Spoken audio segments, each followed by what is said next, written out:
everybody. I've been tagged by my good friend Artur in Cologne to do a video showing what I think would be 5 essential survival items. Now, Artur's video was very much a wilderness survival out in the woods scenario, and that's sort of what I'm going to do, but I've never really been that convinced that the bug out scenario is going to be any use to anybody, really. Not against prepping. Some of my best friends are preppers, but I think the prepping that most people need to do is thinking about the home environment, security of supplies, things like that. Anyway, I'm going to go with the theme and see what I've got that might constitute 5 important survival items.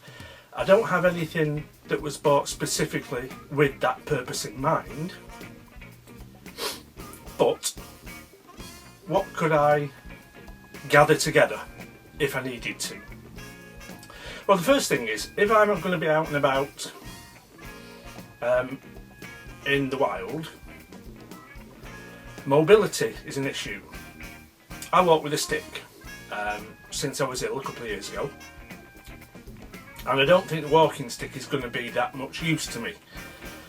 What I would do first of all is substitute my normal walking stick with this old school stub-eye mountain walking axe. A couple of reasons for that. First thing is digging tool. It's always useful having a bit of a pickaxe. It's very heavy. It would make a devastating weapon. What I would need to do though is, because it has a spike on the end, I get one of my spare feet off my walking stick, cut a bit of twig or branch so that it fits loosely in there, then split the twig and put it back in, and then jam the spike in between the 2 pieces of wood. That should make it a bit easier on mixed terrain, and also I can remove it if I need to. So that's first thing, is my ninja walking stick. Second thing is a sleeping bag. This is my sleeping bag. It's a Vango MP400R. It's a 4-season hollow fill sleeping bag. It's bright red. It's not very tactical, but it wasn't bought for being camouflaged in the woods. It was bought for youth hosteling and staying in bunk barns. But you don't want to freeze to death in the middle of the night.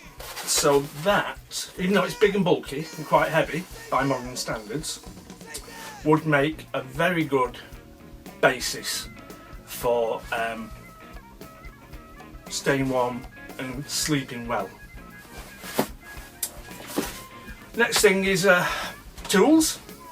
You're going to need a big fuck off knife, food prep, shelter building, all sorts of things, and my choice has got to be the Moorlander by Chiro's Knives. Comes with a fire steel. Well, if you choose, it comes with a fire steel. 5mm of RWL 34 stainless steel. Rockwell 61 and a bit. Absolutely gorgeous. Should be able to cope with pretty much anything.